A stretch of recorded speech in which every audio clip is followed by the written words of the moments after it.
안녕하십니까. 10월 8일 화요일 말씀 묵상 함께 시작하겠습니다. 오늘도 주님께서 우리를 인도하시고 함께 해주시는 것을 체험하고 기쁨 누리시는 하루 보내실 수 있기를 기도합니다.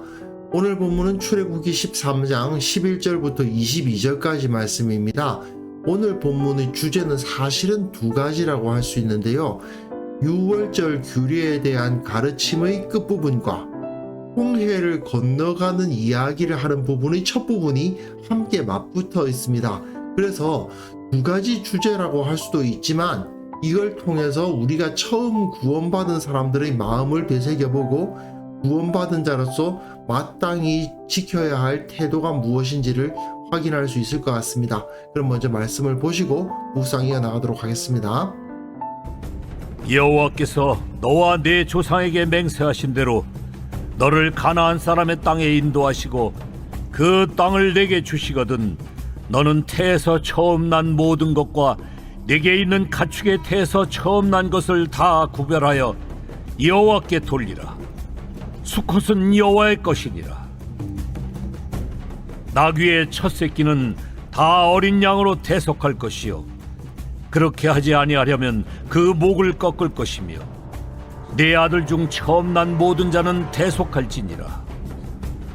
후일에 네 아들이 네게 묻기를 이것이 어찌 됨이냐 하거든 너는 그에게 이르기를 여호와께서 그 손의 권능으로 우리를 애굽에서 곧 종이 되었던 집에서 인도하여 내실세 그때 바로가 완악하여 우리를 보내지 아니하매 여호와께서 애굽 나라 가운데 처음 난 모든 것은 사람의 장자로부터 가축의 처음 난 것까지 다 죽이셨으므로 태에서 처음 난 모든 수컷들은 내가 여호와께 제사를 드려서 내 아들 중에 모든 처음 난 자를 다 대속하리니 이것이 내 손의 기호와 내 미간의 표가 되리라. 이는 여호와께서 그 손의 권능으로 우리를 애굽에서 인도하여 내셨음이니라 할지니라.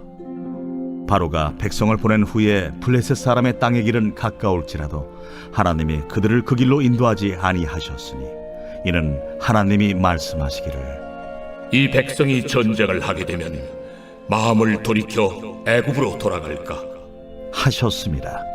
그러므로 하나님이 홍해의 광야 길로 돌려 백성을 인도하시매 이스라엘 자손이 애굽 땅에서 대열을 지어 나올 때에 모세가 요셉의 유고를 가졌으니 이는 요셉이 이스라엘 자손으로 단단히 맹세하게 하여 이르기를 하나님이 반드시 너희를 찾아오시리니 너희는 내 유고를 여기서 가지고 나가라 하였음이더라. 그들이 숫곳을 떠나서 광야 끝 에담에 장막을 치니 여호와께서 그들 앞에서 가시며 낮에는 구름 기둥으로 그들의 길을 인도하시고 밤에는 불기둥을 그들에게 비추사 낮이나 밤이나 진행하게 하시니 낮에는 구름 기둥 밤에는 불기둥이 백성 앞에서 떠나지 아니하니라.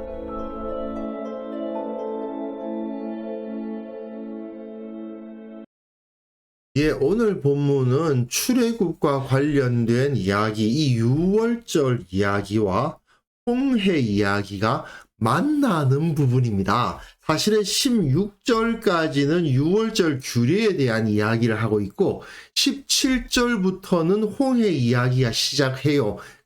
11절부터 16절까지는 유월절 규례 부분입니다. 여호와께서 너와 내 조상에게 맹세하신 대로 너를 가나안 사람의 땅에 인도하시고 그 땅을 너에게 주시거든 그 땅에 들어가고 나서 뭘 할 거냐에 대한 가르침인 거죠. 너는 태에서 처음 난 모든 것과 내게 있는 가축의 태에서 처음 난 것을 다 구별하여 여호와께 돌리라. 수컷은 여호와의 것이니라. 나귀의 첫 새끼는 다 어린 양으로 대속하고 그렇게 하지 아니하려면 그 목을 꺾어야 되고 너희 아들 중 처음 난 자도 모두 대속을 해야 된다라고 가르치고 있습니다. 옛날이나 지금이나 부모가 된다는 것은 아주 특별한 경험 아닙니까? 그리고 첫 아이가 태어나면 그 부모가 각별한 마음을 갖지 않을 수가 없죠. 부모 된 것이 처음이다 보니까 그 첫 아이에 대해서는 많은 관심을 두기 마련이고 에너지를 많이 드립니다. 그래서 그런지 이스라엘에서는 장자에게는 상속권이 2배로 주어집니다. 장자는 다른 아들들보다 2배의 상속을 받게 되어 있어요. 또 어느 정도 장성했다. 그러면 아버지의 리더십을 물려받아서 동생들 위에 서는, 즉 다스리는 역할을 하기도 했습니다. 그 정도로 장자는 너무나도 소중한 존재였죠. 그런데 하나님은 그 장자는 하나님의 것이다 라고 말씀하시는 겁니다. 그리고 이 사상이 가축에게까지 확장되어서 가축의 초태생은 다 하나님께 바쳐야 되고, 사람과 가축뿐만 아니라 밭에 난 곡식에도 적용이 돼요. 출애굽기 23장에서 보시면요, 내 토지에서 처음 거둔 열매의 가장 좋은 것을 가져다가 너희 하나님 여호와의 전에 드릴지니라 라고 규정이 되어 있습니다. 그러니까 사람이건 가축이건 곡식이건 열매건 간에 처음 난 것은 다 하나님께로 돌려야 된다라고 되어 있습니다. 가축이나 농작물의 경우는 이후에도 계속 새끼와 열매가 생산될 것을 보증해주는 의미가 됩니다. 암컷이 있는데 이 암컷이 새끼를 처음으로 낳았습니다.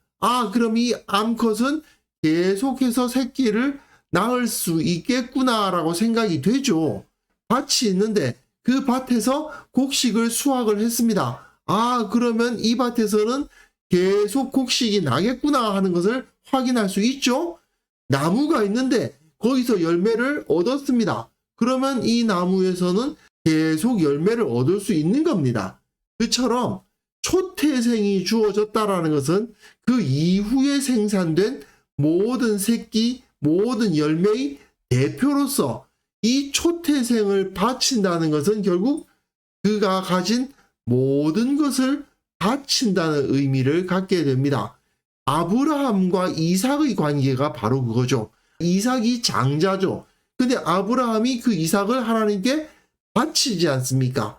그랬을 때 하나님께서는 그 이삭을 통해서 하늘의 별과 같고 바다의 모래와 같은 그 후손을 주셨습니다.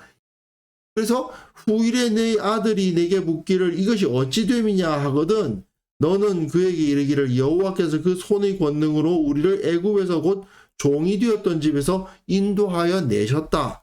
그때 바로가 완악하여 우리를 보내지 않았지만 여호와께서 애굽 나라 가운데 처음 난 모든 것은 다 사람의 장자로부터 가축의 처음 난 것까지 다 죽이셨다.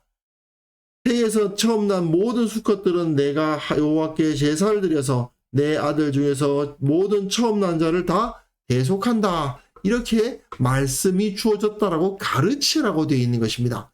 이처럼 초태생을 하나님께 돌리는 것에 대해서 자녀에게 반드시 가르치라고 말씀을 하시는데 애굽을 다스리던 바로의 완악함 때문에 애굽의 모든 집의 장자와 초태생이 죽었죠.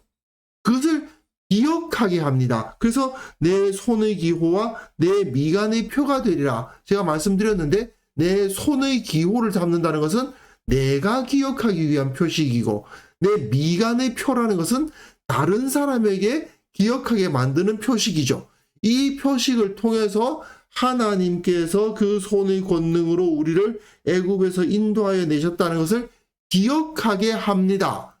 애굽에서 완악한 왕이 다스리는 땅에서는 모두가 죽는 겁니다. 그 장자의 존재 자체가 그 이후의 자녀들을 보증하는 것이고 가축이 처음 낳았다는 것 자체가 그 이후에 계속 새끼들이 태어날 것을 생각하게 하는 것이고 그러니까 그 장자들이 죽는다는 것은 모두가 다 죽는다는 것을 의미하거든요. 그런데 하나님께서 그 장자들을 이스라엘의 경우에는 죽이지 않으시고 그들을 구원하셨다. 결국 하나님을 바르게 섬기지 않는 통치자가 다스리는 그 세상의 모든 존재는 다 죽음 앞에 놓일 수밖에 없지만 하나님의 백성이 되면 하나님의 통치를 받게 되면 하나님의 소유가 되면 구원을 얻을 수 있다. 생명을 얻을 수 있다라는 것을 고백하라. 이것을 기억하라. 그러면서 그것에 대해서 감사의 제물을 드리라고 하는 거죠. 이 모든 것이 다 하나님으로부터 온 것이라고 고백하며 이 모든 것이 다 주님의 것입니다 라고 고백하는 의미를 가지게 됩니다. 자, 이제 메시지가 바뀝니다. 16절까지는 유월절 규례에 대한 본문이었고 17절부터는 본문의 주제가 바뀌긴 합니다. 읽어보시면요. 바로가 백성을 보낸 후에 블레셋 사람의 땅의 길은 가까울지라도 하나님이 그들을 그 길로 인도하지 아니하셨다. 왜냐? 이는 하나님이 말씀하시기를 이 백성이 전쟁을 하게 되면 마음을 돌이켜 애굽으로 돌아갈까 하셨습니다. 지금 이스라엘이 람셋에서 숫곳으로 이동해 왔습니다. 그런데 람셋에서 있었으면 이리로 올라가면 바로 가나안이거든요. 게다가 이곳은 평지거든요. 그러니까 걸어가기 쉬운 길이면 틀림이 없습니다. 그러면 일단 숫곳까지 왔다고 칩시다. 숫곳에서 무교병 구워 먹었습니다. 그러면 이리로 가면 되지 않습니까? 그런데 하나님께서 숫곳에서 어디로 인도하시느냐 하면 더 남쪽으로 해변길로 인도하셨다고 되어 있습니다. 그런데 이 지도를 보셔도 아실 수 있겠습니다만은 여기 산지입니다. 그렇게 걸어가기 좋은 길이 아닐 뿐 아니라 이곳으로 계속 가면 가나안에 갈 수가 없어요. 여기가 가나안 땅인데 아니 왜 하나님이 이리로 이스라엘 백성을 인도하시는 거야 싶은 생각이 들 정도죠. 인간적으로 봤을 때는 완전히 길을 잘못 든 겁니다. 그럼에도 불구하고 하나님께서 그렇게 하신 이유는 이들이 전쟁을 할 능력이 없다라고 판단하셨기 때문입니다. 왜냐? 이곳이 바로 블레셋 사람들의 땅이에요. 블레셋 사람들의 땅으로 이렇게 진행해 가야 가장 가까운 길이지만 이리로 가게 되면 결국 이들과 전쟁을 해야 되는데 이들은 지금 전쟁을 할 능력이 없습니다. 그렇기 때문에 훈련의 기간이 필요하다고 판단을 하신 것이죠. 그래서 홍해의 광야길로 돌려 백성을 인도하시는데 이스라엘 자손이 애굽 땅에서 대열을 지어 나옵니다. 대열을 지어 나온다? 군대라는 이야기죠. 사실은 하나님은 이스라엘을 하나님의 군대로 이끌어내시지 않았습니까? 그리고 그들 가운데 있는 존재가 있는데 바로 요셉의 유골입니다. 모세가 요셉의 유골을 가졌으니 이는 요셉이 이스라엘 자손으로 단단히 맹세하게 하여 이르기를 하나님이 반드시 너희를 찾아오시리니 너희는 내 유골을 여기서 가지고 나가라 하였습니다. 이건 430년 전에 있었던 요셉의 부탁을 기억하고 그것을 그대로 따르고 있다는 것을 보여주죠. 이건 430년이라는 엄청난 시간이 지났음에도 불구하고 하나님께서 그 조상들에게 주셨던 언약이 실현된다는 의미를 가집니다. 왜냐? 하나님이 야곱과 그 12아들들, 그 12아들들의 대표는 그때는 요셉이었죠. 요셉이 그 유골이 약속의 땅으로 돌아간다는 말입니다. 하나님께서 약속하시기를 이스라엘을 그 가나안 땅으로 돌아가게 하실 것이라고 약속을 하셨는데 그 약속이 이루어지는 거죠. 야곱은 그가 죽었을 때 요셉에 의해서 그 땅에 묻혔고 요셉은 이후에 430년 동안 애굽에서 머물던 이스라엘 사람들에 의해서 그 땅으로 돌아가게 된다. 결국 하나님께서 그 조상들에게 주셨던 언약은 실현된다라고 선언하고 있는 것입니다. 결국 이 이스라엘의 행진은 하나님의 언약을 이루기 위한 행진이고 하나님의 인도하심에 의한 것이라는 것이 여기서 드러나고 있습니다. 그런데 문제는 좀 전에 말씀드렸다시피 이들의 행진 방식은 전혀 이해가 안 되는 거거든요. 하나님께서는 도대체 왜 이런 식으로 이스라엘을 인도해 가시는지 사람들은 이해할 수가 없습니다. 인간들이 사용하는 일반적인 방식과는 완전히 다른 방식으로 하나님께서 이들을 인도해 가고 계십니다. 하지만 하나님은 이것을 통해서 이스라엘의 조상들에게 하신 약속을 실현하시고 또한 그 살아계신 영광을 드러내시겠죠. 그래서 그들이 숲곳을 떠나서 광야 끝 에담의 장막을 치니 여호와께서 그들 앞에 가시며 낮에는 구름 기둥으로 그들의 길을 인도하시고 밤에는 불 기둥을 그들에게 비추사 낮이나 밤에나 진행하게 하시니 낮에는 구름 기둥 밤에는 불 기둥이 백성 앞에서 떠나지 않습니다. 이게 두 종류의 구름이 있었다고 생각하기 어렵고요. 하나님의 영광이 그 가운데 임재해 있는 겁니다. 그런데 그것이 낮에는 구름의 형상으로 나타나고 밤에는 불의 형상으로 나타나는 거예요. 낮의 구름 기둥은 뜨겁게 비치는 그 햇빛을 막아주는 역할을 했을 것이고 밤의 불은 어두운 곳을 밝혀줄 뿐 아니라 추운 그 밤을 대표 주었을 것입니다. 하나님께서 낮이나 밤이나 진행하게 하셨다. 어떤 상황이든지 간에 그 이스라엘을 지키시고 함께 하셨다라는 것을 보여줍니다. 그 하나님의 영광이 그들을 인도해 가시는데 이스라엘로서는 따라갈 수밖에 없는 거죠.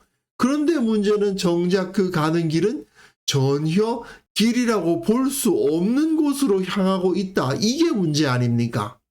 이게 우리들이 알고 있는 홍해의 기적의 시작인 겁니다. 분명히 명백한 하나님의 명령과 영광이 나타나서 하나님이 우리를 이리로 이끌어가고 계시는 것은 틀림없는 것 같은데 그곳이 죽을 자리예요. 그래서 나중에 나오겠습니다만 애굽에 몇 자리가 없어서 우리를 이곳에서 죽이려느냐 이런 이야기가 나오죠. 그런데 이것이 바로 하나님의 인도하심인 겁니다. 하나님께서 우리를 정말 죽을 자리로 인도해 가시죠. 하지만 그 죽을 자리에서 죽습니까? 아닙니다. 영원한 생명을 얻습니다. 죽고 다시 살아나는 부활의 영광을 얻게 됩니다. 사실은 홍해가 그거예요. 죽을 자리임에 틀림없었지만 죽지 않고 오히려 살아나고 오히려 그 대적들이 다 죽어나가는 자리가 바로 홍해 아니었습니까? 그것이 하나님께서 우리를 인도해 가시는 방법입니다. 하나님의 말씀대로 따라가다 보면 살 수 없을 것 같아요. 죽을 것 같아. 그런데 그 자리로 그 영광 가운데 우리를 인도해 가십니다. 그리고 하나님께서 인도해 가시면 우리가 어떤 상황에 있든지 간에 반드시 하나님의 보호하심을 받게 되어 있습니다. 오늘 본문은 주제가 두 개이기 때문에 두 개를 한꺼번에 한번 생각해 보겠습니다. 하나님은 우리 생명의 근원이시고 우리 모든 것을 받으시기에 합당하신 분입니다. 그렇기 때문에 내게 주어진 모든 것을 늘 감사함으로 기쁨으로 드리는 삶을 살아야 됩니다. 그것이 바로 구원받은 자의 참된 모습입니다. 그런데 그런 식으로 드리는 삶, 하나님을 따르는 삶이라는 것은 어떻게 보면 세상과는 완전히 다른 방식으로 살아갈 것을 요구받는 것이라고 할 수도 있습니다. 인간의 이성으로는 이해되지 않는 길로 인도함을 받는 것이라고 할 수 있습니다. 분명히 하나님의 영광이 보이는데 분명히 명백한 말씀을 우리에게 주어져 있는데 문제는 그리로 따라가다 보면 죽을 자리가 나올 것 같은 그런 상황이 바로 우리 하나님의 백성들이 마주하게 되는 현실이죠. 하지만 그 자리는 결코 죽음의 자리가 아니라 영원한 생명의 자리고 내가 하나님께 이 모든 것을 바칠 때 그것이 내 소유가 줄어드는 길이 아니라 오히려 더 풍성해지는 길이 된다는 것. 이것이 바로 우리가 살아가는 신비로운 삶이요, 능력의 삶이요, 하나님의 영광과 동행하는 삶이라는 것을 확인할 수 있었으면 좋겠습니다. 내게 주어진 것들을 꼭 붙들고 이건 내 거야! 이러고 있지 않았는지, 베풀지도 않고 바치지도 못하고 그러고 있지는 않았는지 반성해 보아야 되겠습니다. 그리고 내가 걸어온 이 인생길을 다른 사람의 모습과 비교하면서 왜 하나님은 나를 이런 길로 인도하시나 불평하고 있지는 않았는지 또한 돌이켜볼 수 있었으면 좋겠습니다. 내 인생에서 주님이 가장 중요한 분이고 주님의 인도하심이야말로 가장 믿음직하다라고 고백하고 기뻐하며 감사하며 살아갈 수 있었으면 좋겠습니다. 그래서 이 시간 함께 기도하실 때에는요, 내게 주신 은혜에 늘 감사하게 하시고 늘 주님께 좋은 것을, 귀한 것을 드리는 삶을 살게 하여 주옵소서.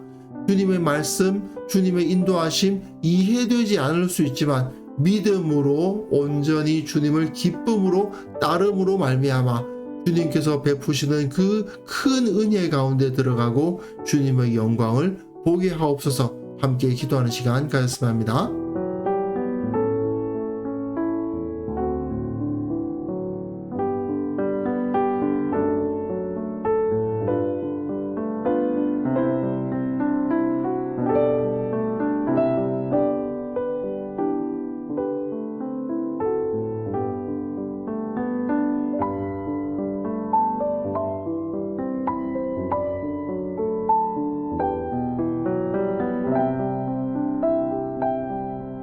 하나님 아버지, 주님께서 베풀어 주신 은혜를 늘 감사하게 하시고 늘 주님께 바치고 베푸는 것을 기뻐하는 삶을 살아갈 수 있도록 도와주옵소서. 주님께서 이 모든 것을 내게 주셨다는 것을 늘 고백하며 살아가게 하시고 그것을 통해서 오히려 더 풍성해지는 우리의 삶을 누리게 하여 주옵소서. 참으로 하나님의 말씀이 이해되지 않고 하나님의 인도하심이 이해되지 않는 경우가 있지만 주님을 믿고 따르면 주님께서 우리를 가장 좋은 곳으로 인도하신다는 것을 믿음으로 바라보게 하시고 주님의 인도하심을 따라서 주님의 영광 가운데 걸어가는 것이야말로 가장 영광스러운 삶이다, 가장 좋은 삶이다 고백할 수 있는 우리 모두가 되게 하여 주옵소서. 주님 또한 우리 교회 모든 성도들 오직 믿음으로 말미암아 주님께 귀한 것을 드리고 주님의 인도하심을 받음으로 말미암아 복에 복을 더하고 은혜에 은혜를 더하는 귀한 성도들 다 될 수 있도록 도와주옵소서. 아버지, 오늘 하루도 우리가 살아가는 그 모든 삶 가운데에서 내 생각보다 주님의 생각을 먼저 내세우고 내 이익보다 주님께 영광 돌리기를 추구하는 자가 되게 하여 주옵소서. 그것을 통해서 주님께서 주시는 복과 은혜를 충만히 누리고 감사와 기쁨이 넘쳐서 하나님께서 주시는 그 평안과 기쁨을 만끽하는 하루를 살아갈 수 있도록 주께서 우리에게 은혜 내려주시기를 원하옵고 예수님의 이름으로 기도합니다. 아멘.